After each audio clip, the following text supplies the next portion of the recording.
Her Excellency, Prime Minister of Sri Lanka, Harini Amar Surya ji, His Excellency, former Prime Minister of Australia, my friend Tony Abbott ji, His Excellency, former Prime Minister of UK, Rishi Sunak ji, distinguished guests, देवी और सज्जनों, नमस्कार। ये त्योहारों का समय है। मैं आप सभी को दीपावली की बहुत बहुत शुभकामनाएं देता हूं। उत्साह के इस माहौल में एनडीटीवी वर्ल्ड समिट हो रही है और अपने इस सेशन की थीम भी बहुत इंपॉर्टेंट रखी है, अनस्टॉपेबल भारत। वाकई भारत आज रुकने के मूड में भी नहीं है।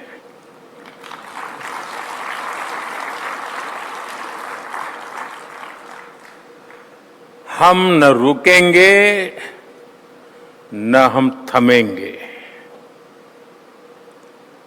हम 140 करोड़ देशवासी मिलकर तेजी से आगे बढ़ेंगे। साथियों, आज जब दुनिया में भली भांति के रोड ब्लॉक्स हैं, स्पीड ब्रेकर हैं, तब अनस्टॉपेबल भारत की चर्चा बहुत स्वाभाविक है। और मैं इसको 11 साल पहले की स्थितियां और वर्तमान के कॉन्टेक्स्ट में रखने का प्रयास करता हूं। आप याद कीजिए, 2014 से पहले इस प्रकार की समिट में किन मुद्दों को लेकर चर्चा होती थी, हेडलाइन क्या हुआ करती थी, गली मोहल्ले में, कॉन्फ्रेंसिस में किन किन विषयों की चर्चा होती थी। आप सब जरूर याद करोगे तो आपको ध्यान आएगा। चर्चा होती थी ग्लोबल हेडविंड्स को भारत कैसे झेलेगा, फ्रेजाइल 5 से भारत कैसे बाहर आएगा, पॉलिसी पैरालिसिस में कब तक रहेगा भारत, भारत में बड़े बड़े घोटाले कब बंद होंगे। साथियों, तब महिला सुरक्षा को लेकर बहुत सारे सवाल थे। आतंकी स्लीपर सेल किस तरह बेकाबू है, इसको लेकर खुलासे होते थे। महंगाई डायन खाए जात है, ये गीत छाए हुए थे। अब आपको बराबर पिन फिट हो गई कि 14 के पहले क्या था। तब देश के लोगों को लगता था और दुनिया को भी लगता था कि इतने सारे संकटों के जंजाल में फंसा हुआ भारत इन संकटों से बाहर निकल ही नहीं पाएगा। लेकिन बीते 11 वर्षों में भारत ने हर आशंका को ध्वस्त किया है, हर चुनौती को पस्त किया है। आज भारत अब फ्रेजाइल 5 से बाहर निकलकर टॉप 5 इकोनॉमीज में से एक बन गया है।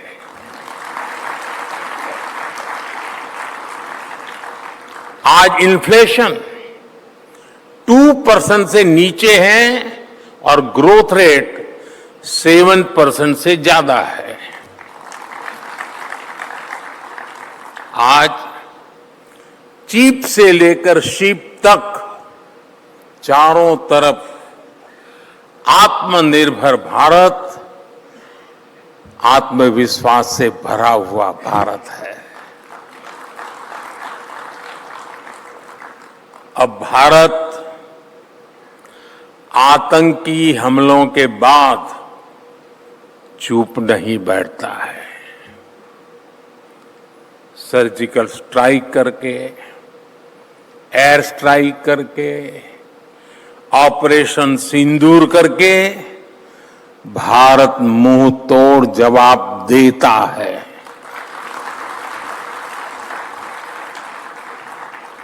साथियों, आप कोविड का समय याद कीजिए, जब दुनिया जिंदगी और मौत के साए में जी रही थी, जब दुनिया ये सोच रही थी कि इतनी बड़ी आबादी वाला देश इतने बड़े संकट से कैसे बचेगा, और लोगों को तो लगता था कि हिंदुस्तान के कारण दुनिया डूब जाएगी। तरह तरह के कयास लगाए जा रहे थे, लेकिन भारत ने हर कयास को गलत साबित करके दिखाया। हमने मुकाबला किया, हमने तेजी से अपनी वैक्सीन बनाई, हमने रिकॉर्ड समय में वैक्सीन लगाई और इतने बड़े संकट से बाहर निकलकर हम फास्टेस्ट ग्रोइंग मेजर इकोनॉमी बन गए।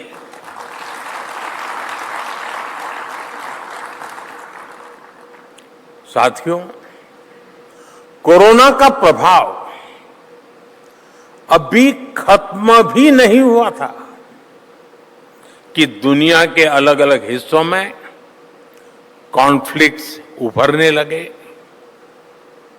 हेडलाइंस में युद्ध की खबरें छाने लगी।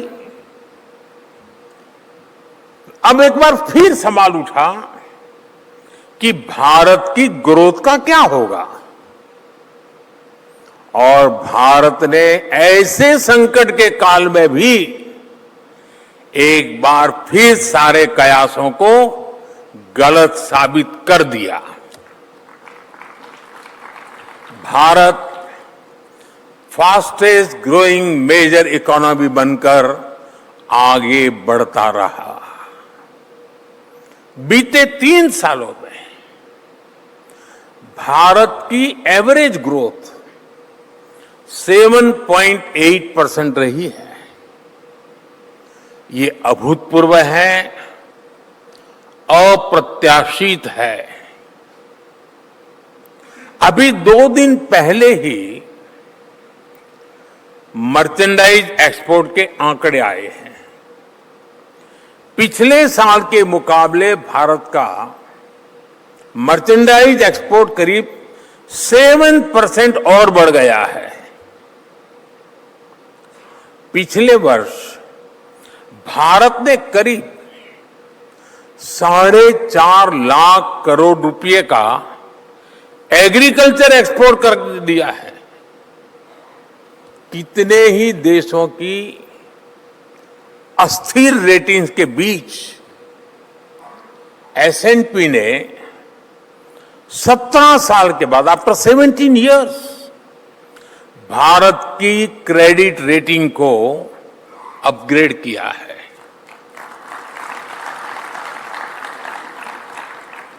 IMF ने भी भारत की ग्रोथ को अपवर्ड रिवाइज किया है।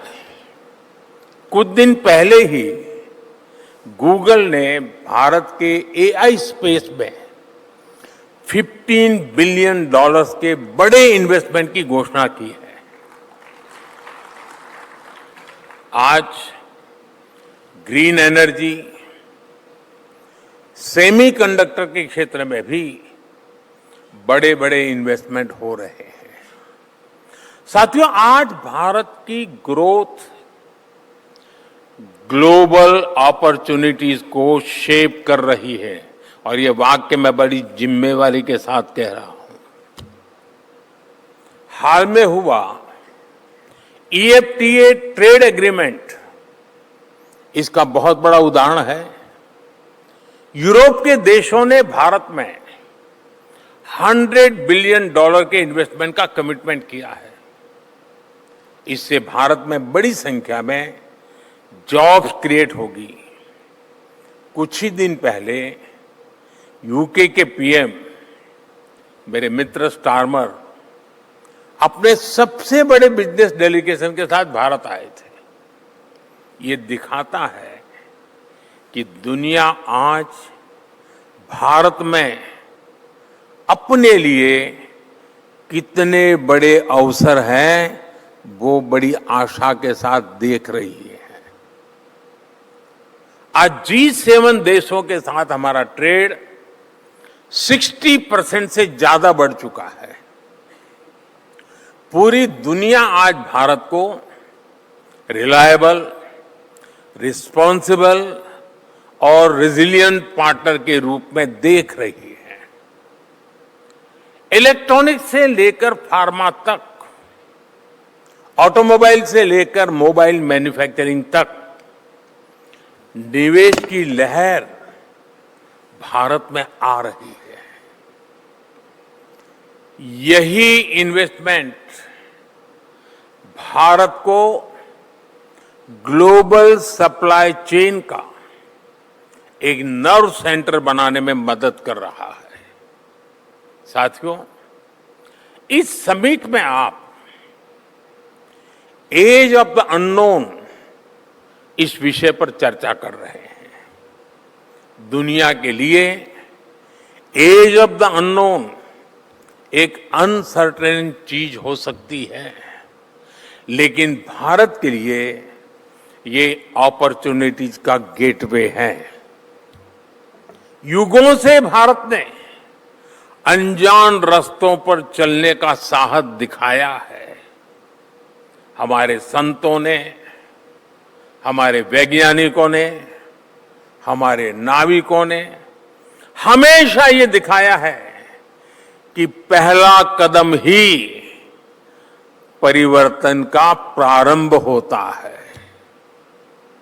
चाहे टेक्नोलॉजी हो, कोरोना वैक्सीन की जरूरत हो, स्किल मैन पावर, फिनटेक या ग्रीन एनर्जी सेक्टर हो, हमने हर रिस्क को रिफॉर्म में, हर रिफॉर्म को रिजिलियंस में और हर रिजिलियंस को रिवॉल्यूशन में बदला है।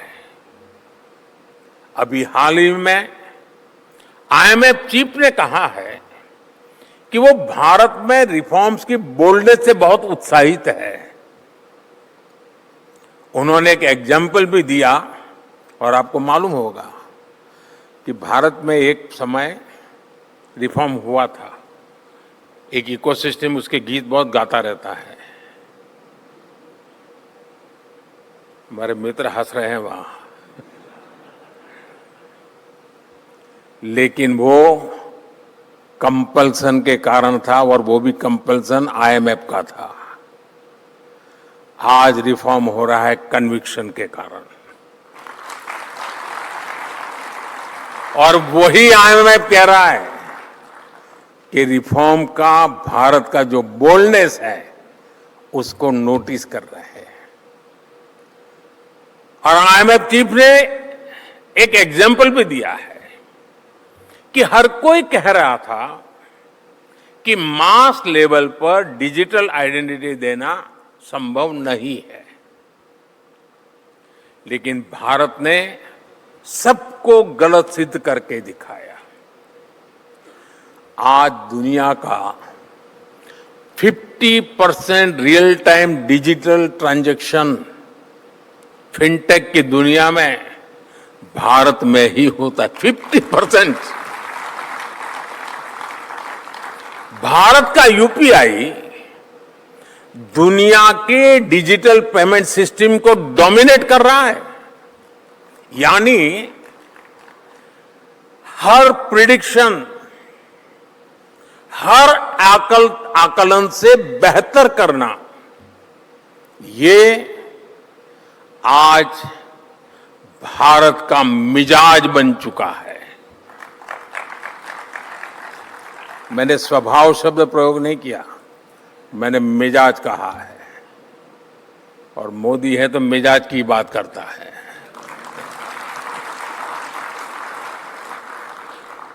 और इसलिए ही भारत अनस्टॉपेबल है। साथियों, देश की उपलब्धियों को असली ताकत देश के लोगों से मिलती है और देश के लोग अपने सामर्थ्य का सही इस्तेमाल तभी कर पाते हैं जब सरकार का उनके जीवन में न दबाव हो और न दखल हो। जहां ज्यादा सरकारीकरण होगा वहां उतने ही ब्रेक लगेंगे और जहां ज्यादा लोकतंत्रीकरण होगा वहां उतनी ही ज्यादा स्पीड आएगी। दुर्भाग्य से देश में 60 साल तक सरकार चलाने वाली कांग्रेस ने हमेशा पॉलिसी के प्रोसेस के सरकारीकरण पर जोर दिया, जबकि बीते 11 वर्षों में हमने पॉलिसी और प्रोसेस के लोकतांत्रिकरण का काम किया है। अनस्टॉपेबल भारत के पीछे ये भी एक बड़ी वजह है। अब बैंकिंग का ही उदाहरण लीजिए। 60 के दशक में इंदिरा गांधी जी द्वारा बैंकों का क्या कह करके सरकारीकरण किया गया? कहा गया कि गरीबों, किसानों, श्रमिकों यानी देश के आम लोगों तक बैंकिंग सुविधाएं पहुंचानी है, इसलिए सरकारीकरण किया है। ये तर्क दिया गया था। जबकि वास्तविकता में कांग्रेस ने क्या किया, सरकारों ने क्या किया? बैंकों को देश की जनता से और दूर कर दिया गया, दूरी बढ़ा दी गई। गरीब तो बैंकों के दरवाजे तक भी जाने से डरता था। 2014 में जब हमारी सरकार बनी तब देश की आधी से अधिक आबादी के पास अपना एक बैंक खाता तक नहीं था। और ये सिर्फ बैंक खाता न होने की समस्या नहीं थी, इसका मतलब देश की बहुत बड़ी आबादी बैंकिंग के लाभ से वंचित थी। वो जरूरत पड़ने पर बाजार से महंगा ब्याज देने, अपना घर जमीन गिरवी रखने के लिए मजबूर थी। साथियों, देश को इस सरकारीकरण से निकालना बहुत जरूरी था और ये हमने करके दिखाया है। हमने बैंकिंग सेक्टर का लोकतंत्रीकरण किया, उसमें रिफॉर्म किया। हमने मिशन मोड पर 50 करोड़ से ज्यादा जनधन खाते खोले। यानी पूरी दुनिया में जितने खाते खुलते होंगे उसका टोटल एक तरफ और अकेले भारत का टोटल एक तरफ, इतना काम किया। आज देश के गांव गांव में कोई न कोई बैंकिंग टच पॉइंट है। डिजिटल ट्रांजैक्शन ने भारत को वित्तीय रूप से दुनिया के सबसे बड़े इंक्लूसिव देशों में से एक बना दिया है। कांग्रेस के सरकारीकरण ने बैंकों में एमपीएस का पहाड़ खड़ा कर दिया था। भाजपा के लोकतांत्रिकरण ने बैंकों को रिकॉर्ड प्रॉफिट में ला दिया है। बीते 11 वर्षों में विमेन सेल्फ हेल्प ग्रुप्स को, छोटे किसानों, पशुपालकों, मछुआरों को, रेहड़ी पटरी ठेले वालों को, विश्वकर्मा साथियों को बिना बैंक गारंटी के लाखों करोड़ रुपए के लोन दिए गए। साथियों, मैं आपको पेट्रोल और गैस सेक्टर का भी उदाहरण दूंगा। 2014 से पहले जब सरकारीकरण की सोच हावी थी, तब क्या स्थिति थी? पेट्रोल डीजल पर सब्सिडी न बढ़ानी पड़े, आप सुनकर के चौंक जाएंगे। सरकारी खजाने से सब्सिडी न देनी पड़े, इसके लिए कांग्रेस सरकार रात 8 बजे से सुबह 8 बजे के बीच पेट्रोल पंप बंद करने की तैयारी कर रही थी। बताइए, अरे वो 7 बजे भर लेगा भाई। अब आज क्या स्थिति है? आज 24 घंटे बेरोक टोक पेट्रोल पंप खुले रहते हैं और हम अल्टरनेटिव फ्यूल्स पर, इलेक्ट्रिक मोबिलिटी पर अभूतपूर्व निवेश कर रहे हैं। साथियों, कांग्रेस के समय में गैस का एक कनेक्शन पाने के लिए भी सांसदों से चिट्ठियां लिखवानी होती थी।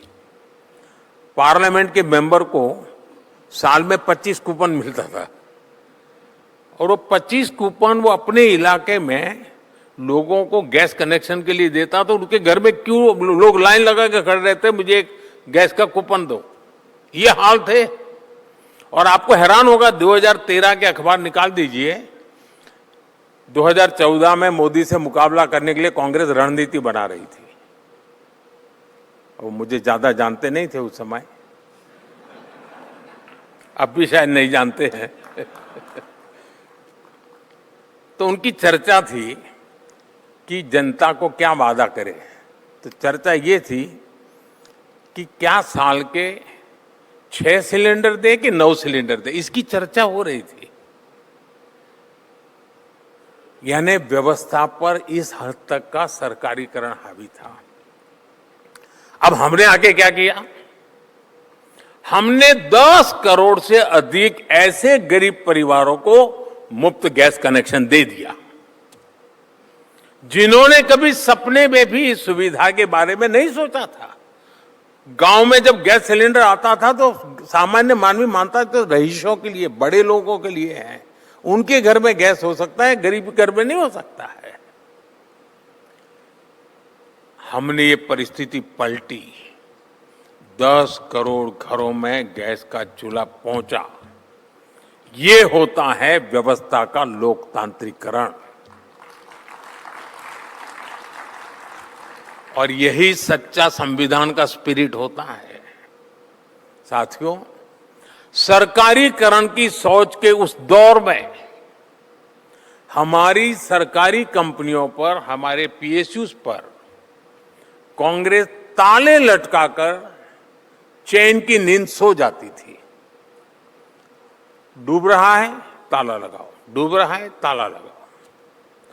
कांग्रेस सोचती थी कि क्यों इतनी मेहनत करे, डूबेगा तो डूबेगा, अपने मौत मरेगा, हमारी जेब से क्या जाएगा, ये सोच थी। हमने इस सोच को भी बदल दिया और आज देखिए, एलआईसी हो, एसबीआई हो, हमारे बड़े बड़े पीएसयूज, सबके सब प्रॉफिट के नए रिकॉर्ड बना रहे हैं। साथियों, जब सरकारी नीतियों के मूल में सरकारीकरण के बजाय लोकतांत्रिकरण होता है, तब देशवासियों का मनोबल ऊंचा होता है। सरकारीकरण की इसी सोच में कांग्रेस कहती रह गई गरीबी हटाओ, गरीबी हटाओ। हर चुनाव में आपने देखा होगा, लाल किले से इस परिवार के सारे भाषण सुन लीजिए। लाल किले पर जो गए हैं झंडा फहराने इस परिवार के, कोई भी नेता पहले से लेकर के आखिरी तक नहीं था जिसने गरीबी का भाषण न दिया हो। आप YouTube पर जाकर के पहले से अब तक के सारे भाषण सुन सकते हैं।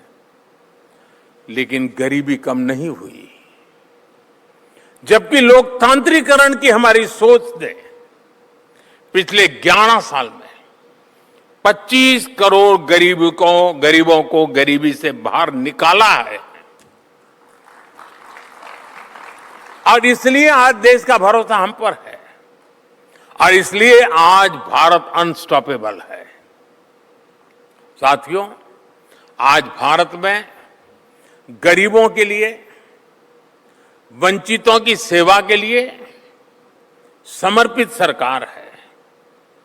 हम पिछड़ों को प्राथमिकता देते हैं, उनका जीवन बेहतर बनाने के लिए पूरी संवेदनशीलता से काम कर रहे हैं।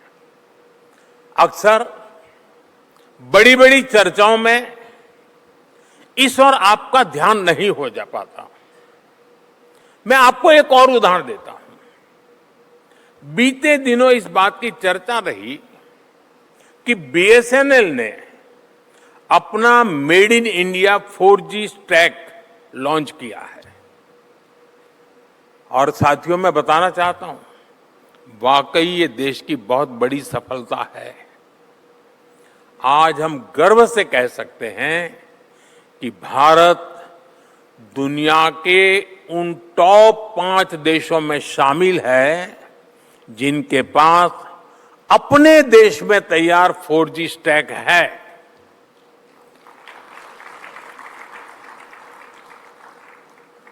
हिंदुस्तान ने 2G सुना है, क्योंकि सारे हेडलाइन भरे पड़े रहते हैं, 2G में ये हुआ, 2G में ये हुआ। अब मैं 4G की बात कर रहा हूं तो जरा देर लगती है, वो सफाई करते करते मेरा दम उखड़ रहा है। जिस सरकारी कंपनी को कांग्रेस ने BSNL को बर्बाद करने में कोई कसर नहीं छोड़ी थी, आज BSNL नए अचीवमेंट हासिल कर रही है। लेकिन साथियों, देश की सफलता का यह सिर्फ एक पक्ष है। इसका दूसरा पक्ष यह है कि जिस दिन ये 4G स्टैक लॉन्च हुआ, उसी दिन BSNL ने करीब 1 लाख 4G मोबाइल टावर शुरू किए। और इसका नतीजा क्या हुआ? इससे उन लाखों लोगों को हाई स्पीड इंटरनेट की सेवा मिलने लगी है जो दूर दराज के जंगलों में रहते हैं, जो पहाड़ी इलाकों में रहते हैं, जिनके यहां अब तक तेज स्पीड वाला इंटरनेट नहीं पहुंच पाया था। साथियों, अब मैं आपको हैरान करने वाली एक और बात बताता हूं। हम तो ये 2G, 4G, 6G वो सब सुनते रहते हैं, तो हमको अपनी आसपास की दुनिया दिखती है। हम कुछ और सोचते हैं और सोच करके कुछ नया करने का प्रयास करते हैं। और मैं आज देश की सफलता एक तीसरा पक्ष भी आपके सामने रखना चाहता हूं। और अभी तक मीडिया का ध्यान उस बात पे नहीं गया है। खैर, बहुत सी बातें हैं मेरे खाते में, वो बहुत पीछे रह जाते हैं। जब दूर सुदूर के इलाकों में ऐसी सुविधाएं पहुंचती है, तो वहां के लोगों का जीवन कैसे बदलता है। आपने शायद ई-संजीवनी के विषय में सुना होगा। मैं इस ई-संजीवनी का उदाहरण देता हूं। मान लीजिए एक परिवार है और दूर सुदूर जंगलों में बहुत कहीं दूर रहता है, जिसका एक सदस्य बीमार है और दूर कहीं पहाड़ी पर, कहीं जंगलों में बीमारी से वो परेशान है। अब खराब मौसम की वजह से वो अपने परिवार के बीमार मरीज को डॉक्टर के पास नहीं ले जा पा रहा है। तब वो क्या करेगा? ऐसी स्थिति में उसकी मदद कर रही है ई संजीवनी सेवा। हाई स्पीड कनेक्टिविटी पर आधारित सेवा ई संजीवनी। साथियों, वो मरीज को अपने फोन में ई संजीवनी ऐप के माध्यम से डॉक्टर से जोड़ देता है और उसे स्पेशलिस्ट डॉक्टर के कंसल्टेशन की सुविधा मिल जाती है। एनडीटीवी के दर्शकों को ये जानकर अच्छा लगेगा कि अब तक ई संजीवनी के माध्यम से 42 करोड़ लोग ओपीडी कंसल्टेशन ले चुके हैं।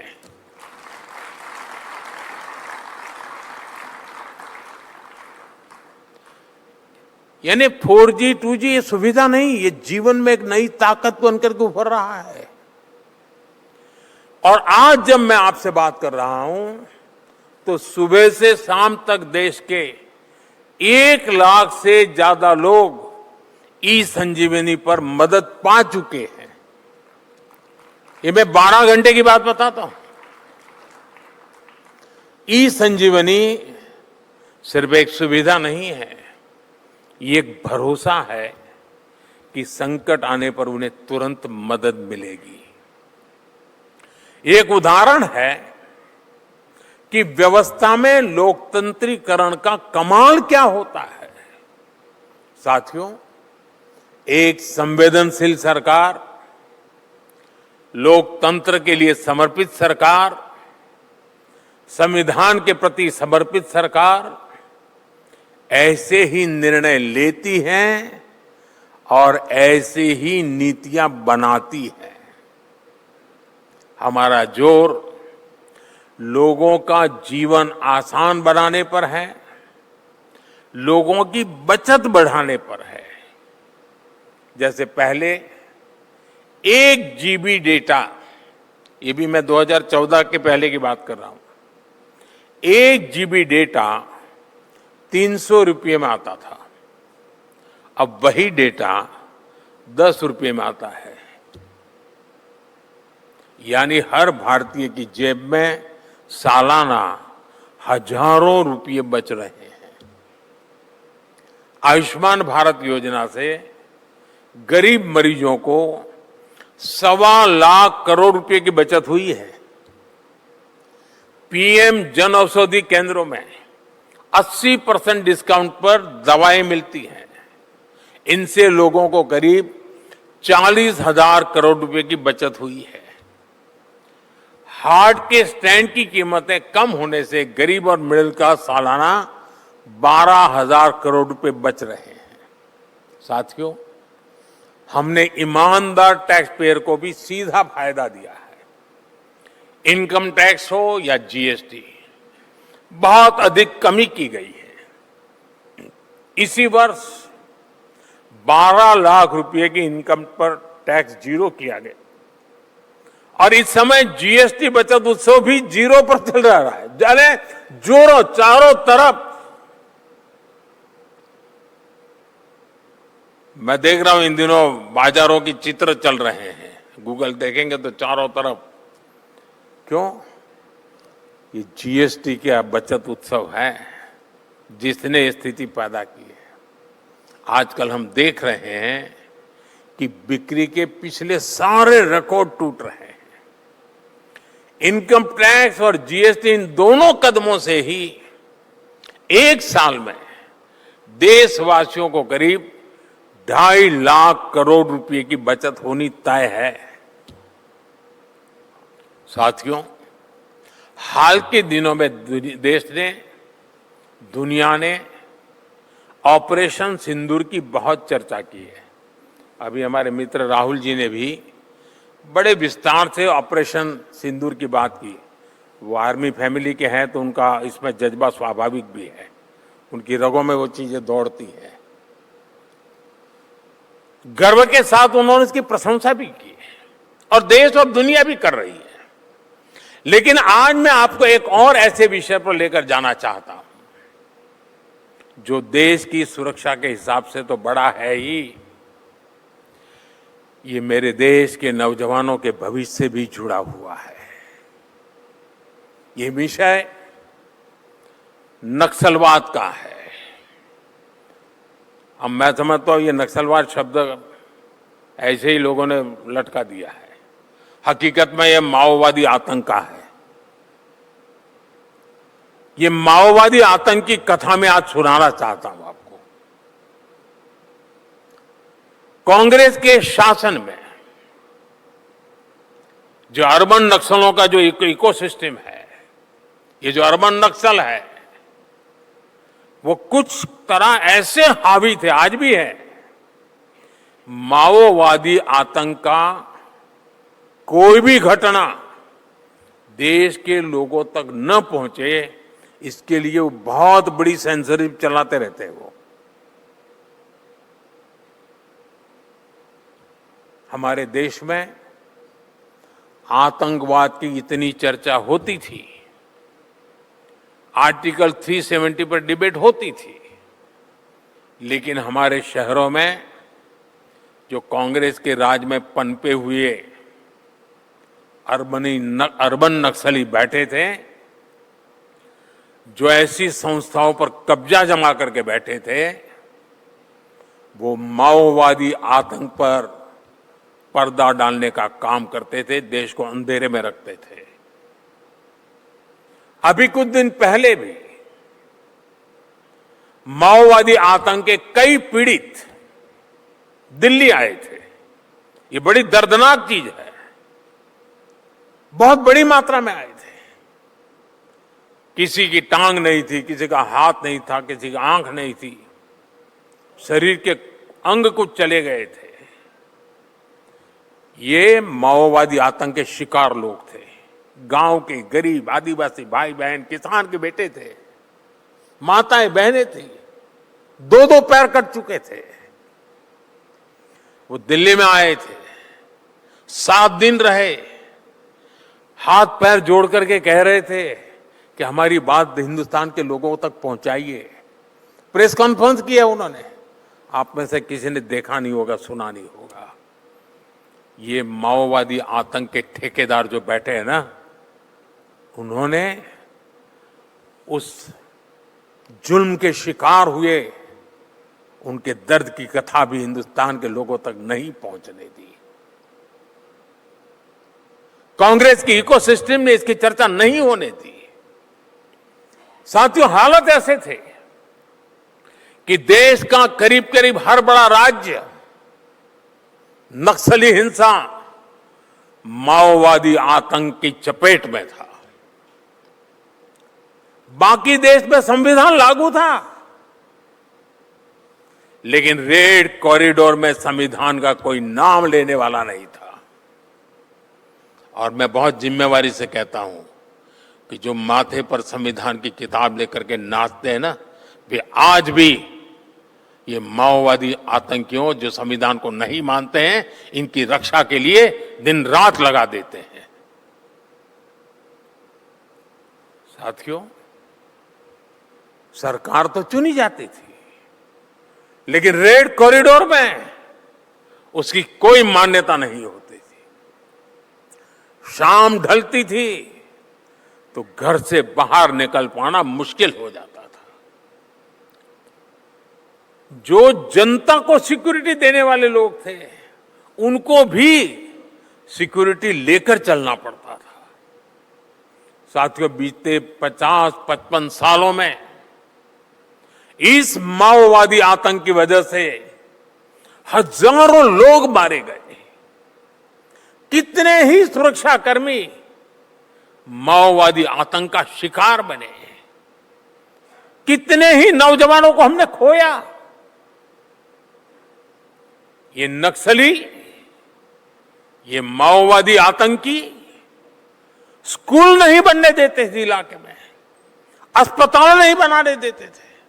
अस्पताल है तो डॉक्टर को घुसने नहीं देते थे। जो बने हुए थे उनको भी बम से उड़ा दिया जाता था। दशक तक विकास की रोशनी से देश का एक बहुत बड़ा हिस्सा, बहुत बड़ी आबादी वंचित रही। इसका बहुत बड़ा नुकसान हमारे आदिवासी भाई बहनों को, दलित भाई बहनों को, गरीब लोगों को उठाना पड़ा। साथियों, माओवादी आतंक देश के नौजवानों के साथ बहुत बड़ा अन्याय है, बहुत बड़ा पाप है। मैं देश के नौजवानों को इस हाल में नहीं छोड़ सकता था। मैं बेचैनी महसूस करता था, जुबान पे ताला लगा के बैठा था। आज पहली बार मेरे दर्द को आज आपके सामने मैं प्रस्तुत कर रहा हूं। मैं उन माताओं को जानता हूं जिन्होंने अपने लाल खोए हैं। उन माताओं की अपने लाल से कोई अपेक्षा थी, आशा थी। या तो वो ये माओवादी आतंकियों के झूठे बातों में फंस गए, या तो माओवादी आतंक के शिकार हो गए। और इसलिए 2014 के बाद हमारी सरकार ने पूरी संवेदनशीलता के साथ भटके हुए नौजवानों को मुख्य धारा में लाने का प्रयास किया। और मैं देशवासियों को आज पहली बार कह रहा हूं, देशवासियों को संतोष होगा, देशवासी में आशीर्वाद देंगे।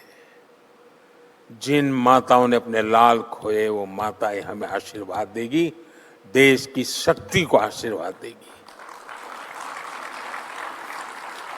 और आज देश उसके नतीजे देख रहा है। 11 वर्ष पहले तक देश के 125 जिले 125 से ज्यादा माओवादी आतंक से प्रभावित थे। और साथियों, आज ये संख्या सिर्फ 11 जिलों तक सिमट गई है।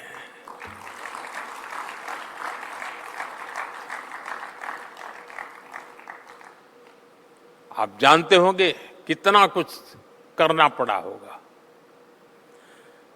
और उसमें भी 11 में भी अब सिर्फ 3 जिले ही ऐसे बचे हैं जो सबसे अधिक माओवादी आतंक की चपेट में है।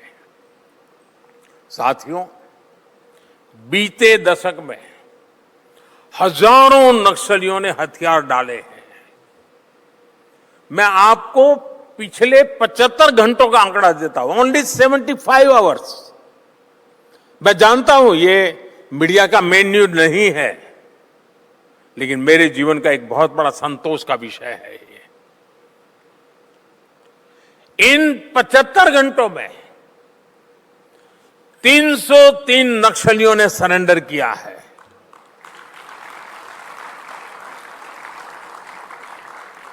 एक जमाने में जिनका 303 चलता था ना, आज वो 303 सरेंडर हुए हैं।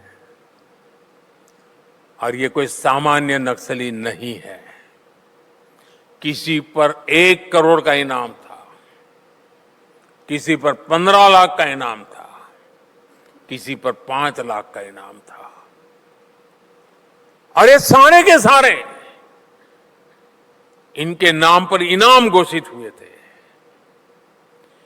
इन नक्सलियों से बहुत बड़ी मात्रा में हथियार भी पकड़े गए। ये सारे लोग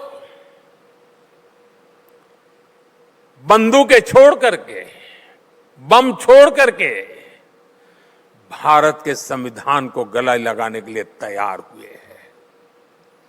और जब संविधान के लिए पूर्ण समर्पित सरकार होती है ना, तब गलत रास्ते पर गया हुआ व्यक्ति भी लौट करके अपने आंखों को उस संविधान पर टिका देता है। अब वो विकास की मुख्य धारा में आ रहे हैं और ये लोग स्वीकार कर रहे हैं कि वो गलत रास्ते पर थे। 5-5 दशक बिता दिए, जवानी खपा दी, लेकिन उन्होंने जो सोचा था वो परिवर्तन नहीं आया। अब ये भारत के संविधान पर विश्वास करते हुए आगे बढ़ेंगे। साथियों, कभी ही मीडिया की हेडलाइंस हुआ करती थी, छत्तीसगढ़ के बस्तर में ये हुआ वो हुआ, एक पूरी बस को उड़ा दिया, इतने सुरक्षा बल के जवान मारे गए। बस्तर ये माओवादी आतंकियों का, नक्सलियों का गढ़ हुआ करता था। और अब आज मैं उसी बस्तर का उदाहरण देता हूं। आदिवासी नौजवान बस्तर ओलंपिक का आयोजन करते हैं और लाखों नौजवान बस्तर ओलंपिक में आकर के खेल के मैदान में अपनी ताकत दिखा रहे हैं। ये बदलाव है। साथियों, इस बार माओवादी आतंक से मुक्त क्षेत्रों में दिवाली की रौनक कुछ और होने जा रही है। 50-55 साल हुए दिवाली नहीं देखी थी उन्होंने, अब दिवाली देखेंगे। और मुझे पक्का विश्वास है दोस्तों, ये हमारी मेहनत रंग लाएगी और वहां भी खुशियों के दिए जलेंगे। और मैं आज देशवासियों को, एनडीटीवी के दर्शकों को विश्वास दिलाता हूं, वो दिन दूर नहीं जब देश नक्सलवाद से, माओवादी आतंक से पूरी तरह मुक्त होगा। और ये भी मोदी की गारंटी है।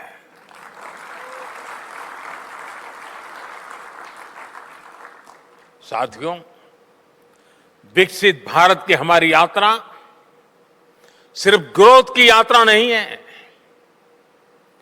जहां डेवलपमेंट और डिग्निटी साथ साथ चले, जहां गति भी हो, नागरिकों की गरिमा भी हो, जहां इनोवेशन का उद्देश्य केवल एफिशिएंसी नहीं बल्कि एम्पैथी भी हो, करुणा भी हो। हम इस सोच के साथ आगे बढ़ रहे हैं और इस सोच को आगे बढ़ाने में एनडीटीवी वर्ल्ड समिट जैसे आयोजक बहुत बड़ी भूमिका निभाते हैं। आपने मुझे देश की बात रखने के लिए आमंत्रित किया, इसके लिए मैं एनडीटीवी का आभार व्यक्त करता हूं। आप सभी को इस आयोजन की बहुत बहुत शुभकामनाएं देता हूं और दिवाली के उत्सव के लिए भी मेरी तरफ से आपको बहुत बहुत शुभकामनाएं हैं। बहुत बहुत धन्यवाद।